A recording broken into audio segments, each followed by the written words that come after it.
This episode of Rolled Up is brought to you in part by Show Your Roll, Rebels Against the Mainstream. Defense Soap, defense keeps you on the mat.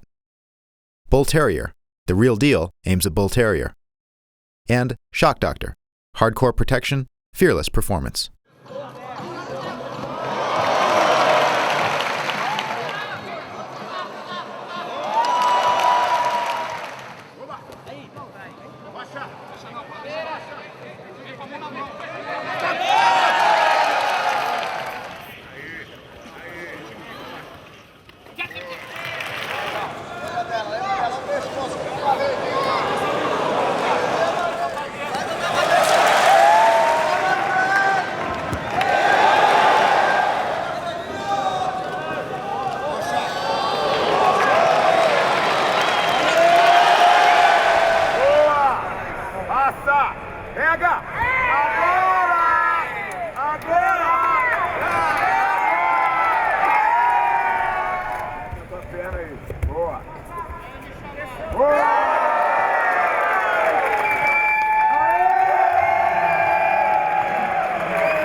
I'm an avid traveler, CEO of BudoVideos.com, and lifelong student of the martial arts, who strives to know more about the competitors and instructors who are revolutionizing the Jiu-Jitsu lifestyle.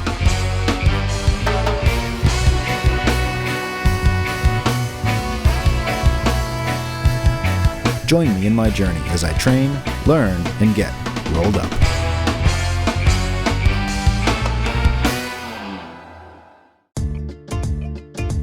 I've been all around the world training with the best instructors and competitors of Brazilian Jiu-Jitsu, and although I've been to New York before, it'll be my first time training with the man who most considered to be the best middleweight of all time.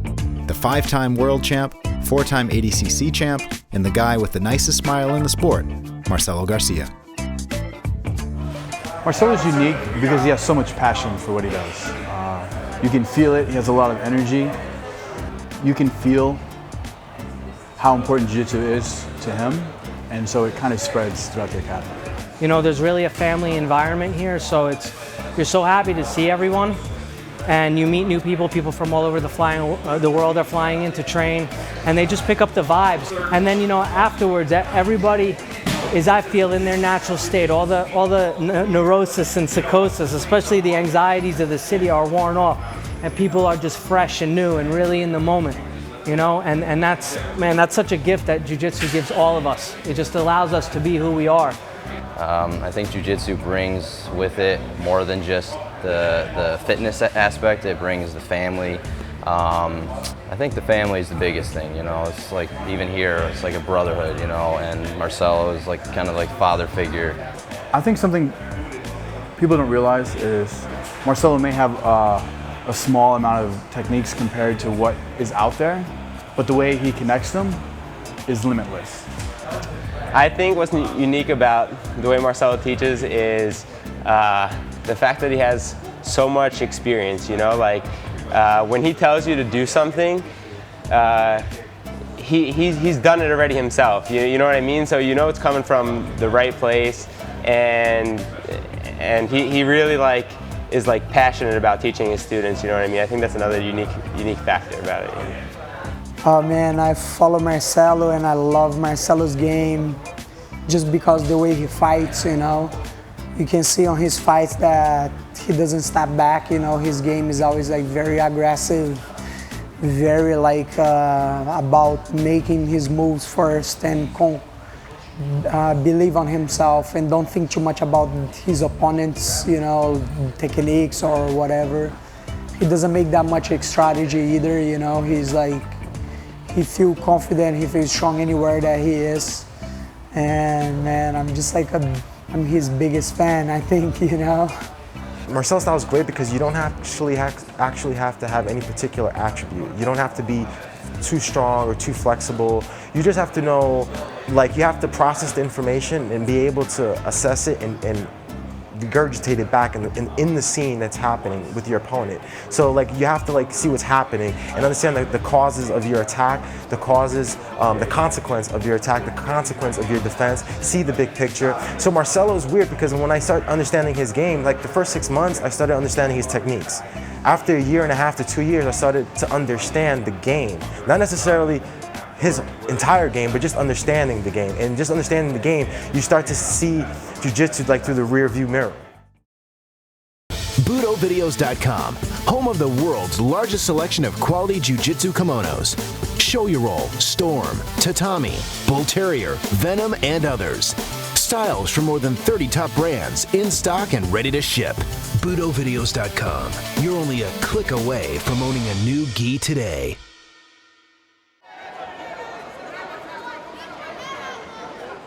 How did you get started in Jiu-Jitsu? I started in '96. I wanted some kind of self-defense martial arts, and I actually started with Taekwondo. But they had Taekwondo in one floor and Jiu-Jitsu on the floor below. And the whole like memorizing things and the yelling didn't work for me. So I tried Jiu-Jitsu class, and I actually started with Marcelo Garcia. That's my first teacher. And just started doing it and started competing and started winning the competitions and just got addicted to it. And then you met Marcelo. How was that? How was your first meeting with him?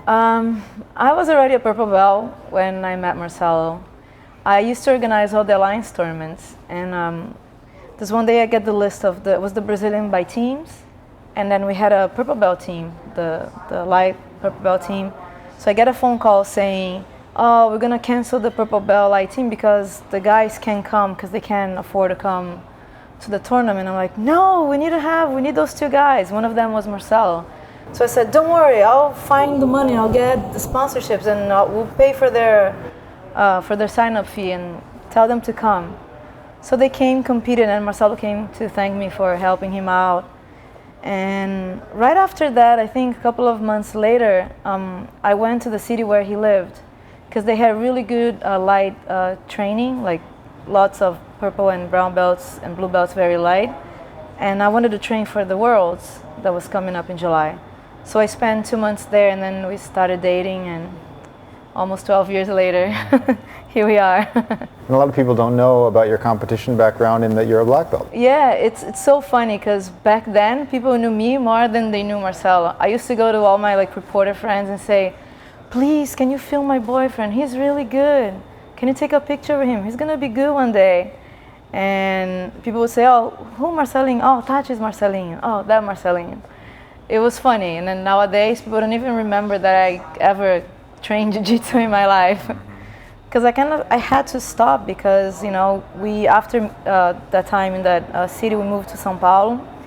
And I needed to work because Marcelo needed to train. So I worked from 7 to 10 p.m. and there was no time left for Jiu-Jitsu for me. So for a long time, I had to just work and Marcelo would just train. So it was great. It was worth it. I wouldn't do it differently, you know. Obviously, Marcelo's put in a lot of work to bring his level of Jiu-Jitsu up to the point where it is. But is there anything besides his hard work that helps him be so good? I think Marcelo is very determined and very stubborn, which is a great, for sports, I think it's a great quality. When he puts something in his mind, like, oh, I like this new move, I'm gonna make it work. He'll work so much that he's gonna find all the mistakes, all the flaws, and he's gonna polish everything, and he's gonna make it work. But at the same time, if he's working on something that he feels like, oh, this is not that good, then he'll just move on, you know? And I think he's like the most dedicated person I know, and he sacrificed so much, you know, like he doesn't drink, he doesn't party, he doesn't do a lot of things that a person his age should be doing because of what he puts into Jiu-Jitsu and the example he wants to give to his students, you know, the dedication. And I think it's a lot of, I see Marcelo at home like thinking, a lot of times like he's thinking, and I'm like, what do you think? Oh, I'm just thinking about this technique, or about, he's always thinking about Jiu-Jitsu all the time. It's not only the times he's on the mat, but I think he has this in his mind, so it's like people say, oh, he's just a natural talent. I don't think it's just talent. I think he just works very, very hard. That's the biggest secret of Marcelo, like how hard he works. Being his wife, do you ever feel like maybe you're not getting enough time from him that you need, considering that he's so focused on his work? I don't feel that because we work together. So I'm here all day at the school, and he's here all day at the school. So in the beginning it was hard being sort of his student because he was so demanding, you know, and he's like this with his students all can say that. He's the best instructor you can have, but he's gonna be the hardest on you, you know. If he thinks you're good, he's gonna push you to the limit. So that's how I feel. Like I feel I have, it works great because we work together here, you know. It would be very hard, yes, if I had a 9 to 5 job and then I went home and he would have the 5 to 10 job. Yes, that would make his things very difficult. Well, everybody knows Marcelo's jiu-jitsu side, but can you tell us something about his personal side that people may not know? Besides him being very stubborn? I think, like, everybody really knows, like, Marcelo is who he is, right? Like, everything people say, that's usually the kind of person he is. He's a very kind person, you know. Of course, he's not perfect. Nobody's perfect. He's not always in the best mood. People, you know, especially when he's dieting for competition, you know, I'm the one that has to put up with all the bad mood and the being angry all the time. But, you know, somebody has to be there for him, you know. But I think his stubbornness, that's something that maybe a lot of people don't realize, how stubborn he is. But maybe that's why Marcelo became Marcelo, because of that flaw, which is maybe his best quality, you know. Yeah. Tell me about your ideas of a perfect future. Well, we always had this, the school was our baby, you know, it was this like big project in our lives. We wanted it so hard to have our own school and to be the way Marcelo wanted, not somebody else's. Like, I don't know if you can see it, but he runs things his way here. So that was one thing that for me, if you asked me 5 years ago what was my idea of a perfect future, was to have a successful school, because I knew that would make Marcelo happy, you know. And, you know, for me, if he's happy, I'm happy, because then everything is good. Now we got to the point. Our school, you know, thank God, is super successful, and it's like a big family, you know. We don't have family living in the US, but all of our friends are here in the school, and it feels like family. So now it's hard. If you ask me future from now, I just want the school to continue growing and that our friends continue being great friends. And obviously I want to have kids, so I see that in the future as being perfect, having my husband and my kids and our baby, which is our school, successful. All right.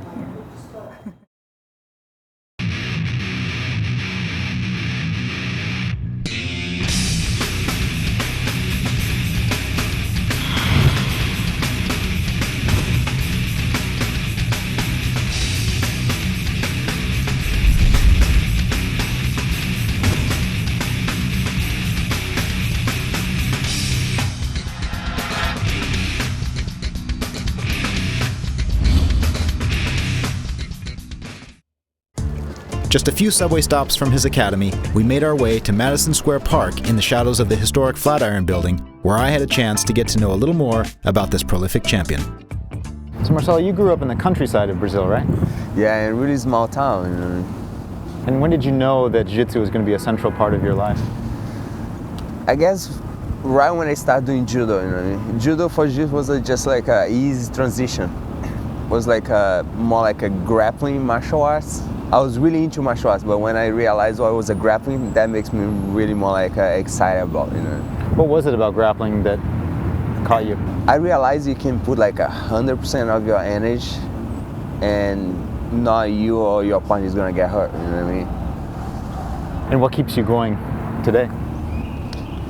Today is just like definitely is what makes me really happy, but around that, like my whole life is around this. So like that's what definitely keep going. Like my job, you know what I mean, my friends, you know what I mean? Everything is turned to jiu-jitsu, you know what I mean? So that's what keeps going, you know?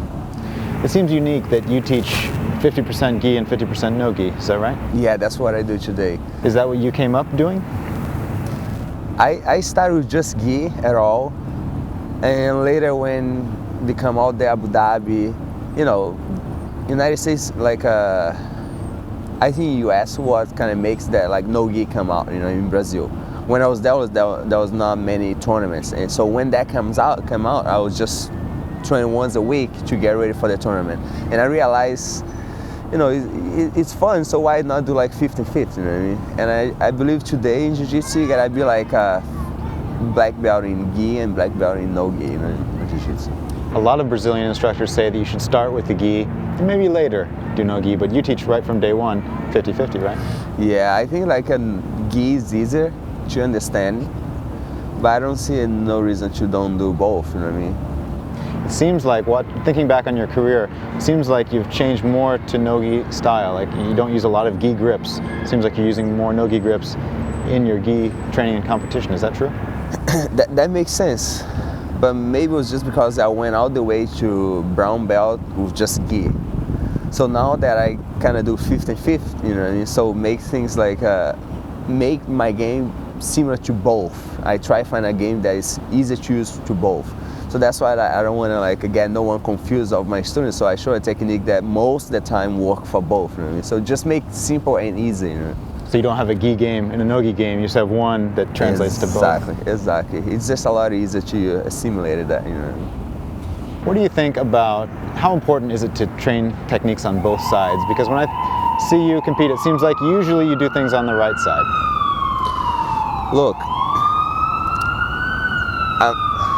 I'm not like I'm not the guy that like to work out that much. I like to do jiu-jitsu, but not like lift weight, stuff like that. So I'm just like an average person, right hand and left hand, you know what I mean? Everything is much easier for me to do on the right side. But at the same time, you cannot forget about your left side. Your left side, I used to help my right side, you understand? But related to jiu-jitsu, you cannot have just one side. So there is a couple things that I like to do on my right side, and there's another thing that I like to do on my left side.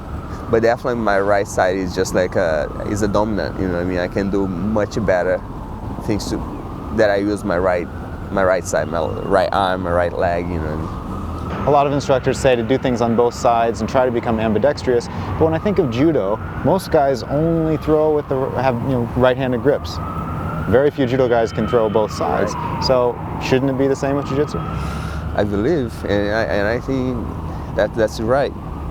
I believe with so many variations, so many techniques, so many like different positions in jiu-jitsu, you don't have time to do for both sides. You understand? It's just like so many things that you need to learn. If you try do for both sides, maybe you're gonna have two bad sides. Too bad. So I believe you have like a one side really good, you know what I mean? Or at least one technique really good. It doesn't have to be the same technique good for both sides, you know what I mean? I believe I want to have like that move much sharper, you know what I mean? Especially if you're right hand, you should be able to have like one side easier than the other, you know? Or left hand, you know what I mean? It seems like you have somewhat of a narrow focus on your game, like your guillotines, your arm drags, your X-guard, of course. Would you say your game has gotten simpler over the years? I don't know if it got simpler, but it's been a lot easier to me understand what I'm doing today. After so many years, so many times that I thought the moves, so many people that being asked about the moves, it's been make more sense for me. So maybe that's why it looks more simple, or maybe at least it's simple to teach today. But the reason why I got to those situations is more like what people give it to me. You know what I mean?